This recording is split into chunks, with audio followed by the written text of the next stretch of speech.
Vocês não têm vergonha de espalhar essa mentirada toda sobre o que está acontecendo no Rio Grande do Sul?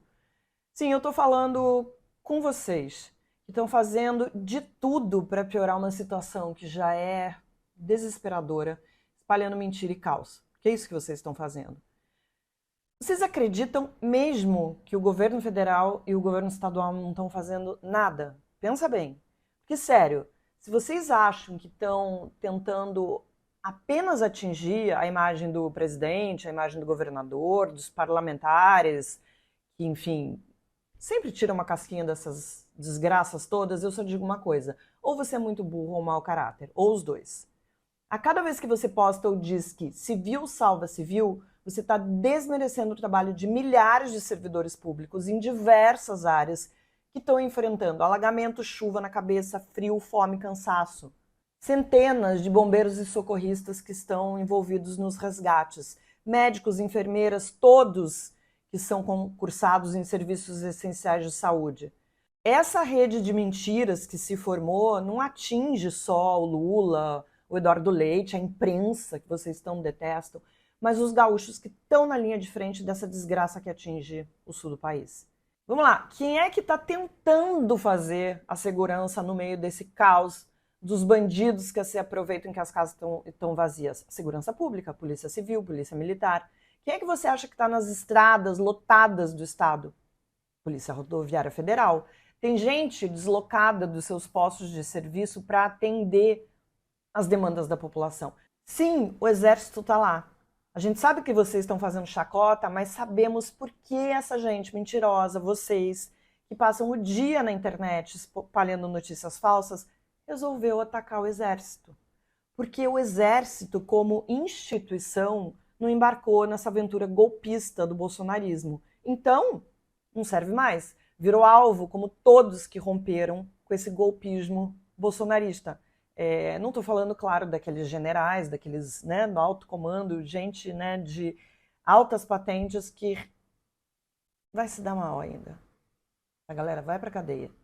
Mas voltando aqui, energia elétrica, água, telefonia, esgoto, mesmo que muitos desses serviços tenham sido privatizados, tem órgãos regulatórios que estão trabalhando para tentar normalizar essa situação tão logo seja possível.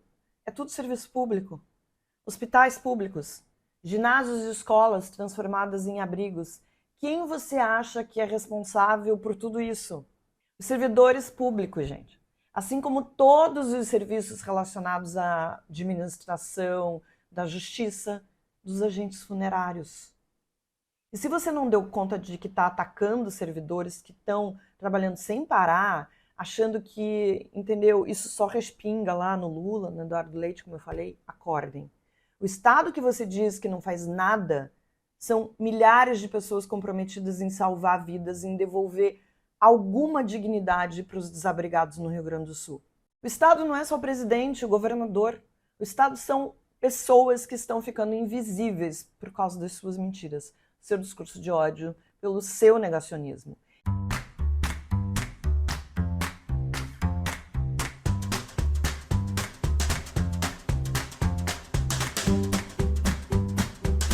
Eu vou pegar um exemplo para você ver como as suas mentiras não param em pé, só dá uma gugada.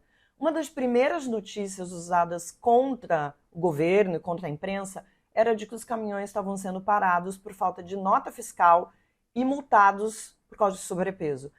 Só dá uma gugada, gente, para entender o que exatamente aconteceu.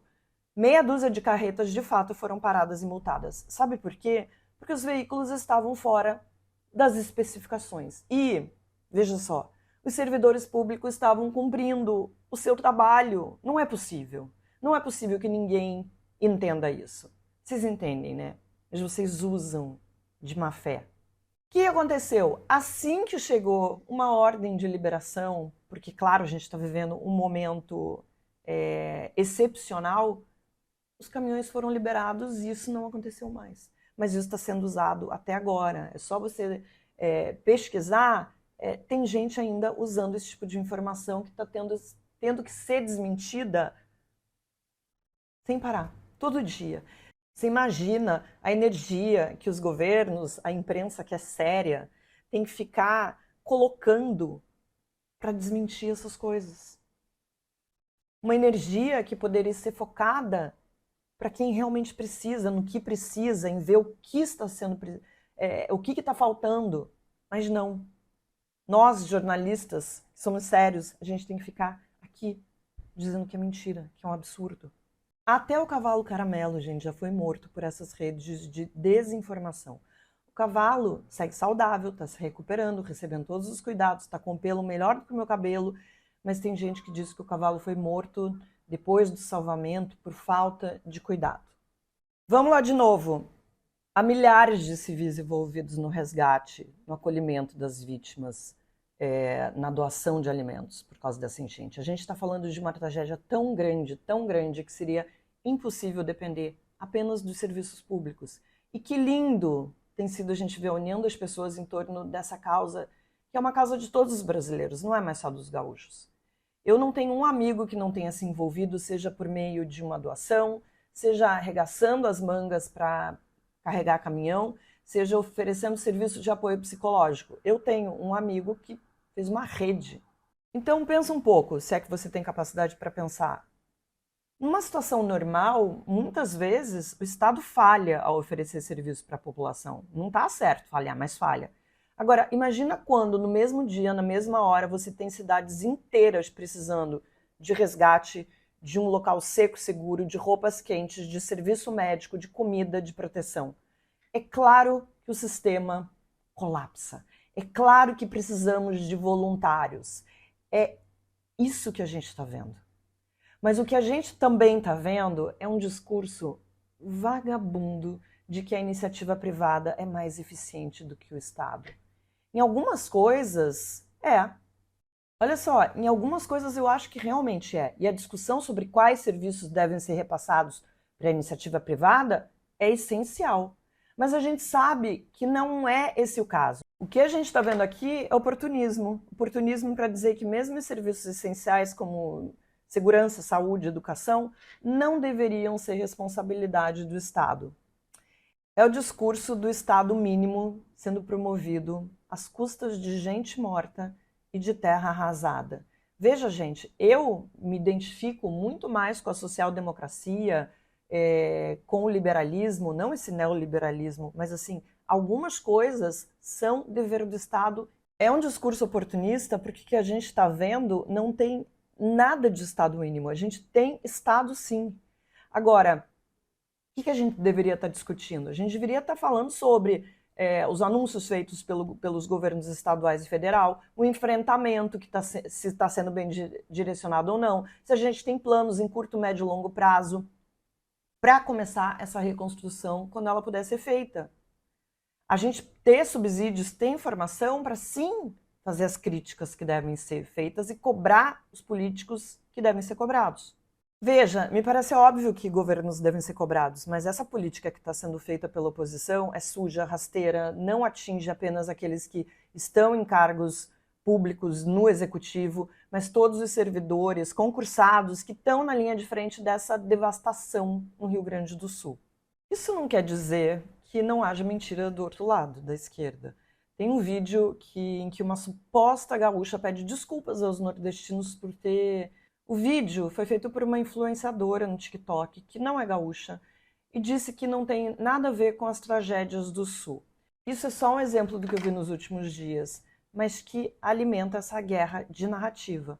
Eu fiquei pensando, se eu sou um desses bombeiros ou médicos que está aí arriscando a vida para salvar outras dezenas, centenas de pessoas, o que é que eu sentiria se o meu trabalho fosse desprezado dessa forma por questões políticas? Porque é isso que está acontecendo.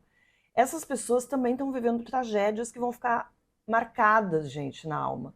Por mais preparadas que elas sejam, elas estão ali vivendo parte da sua vida embaixo d'água. Os desdobramentos do que está acontecendo ainda no Rio Grande do Sul vai ser sentido por décadas por essas pessoas que estão envolvidas nesses serviços básicos. Eu estou falando de estresse pós-traumático, burnout, de uma coisa que é chamada fadiga de compaixão, que é sofrer pelo sofrimento do outro. Imagina, você sofre tanto pelo sofrimento do outro que você tem uma fadiga. Além de depressão, ansiedade, que a gente sabe o que acontece. Muitas dessas pessoas também perderam suas casas, estão vendo ali as suas cidades desaparecer, são vítimas, assim como aquelas que estão salvando. Que tal você pensar nisso? Nossa, fazia tempo que eu não fazia um Marilis pistola. Mas tu pistola.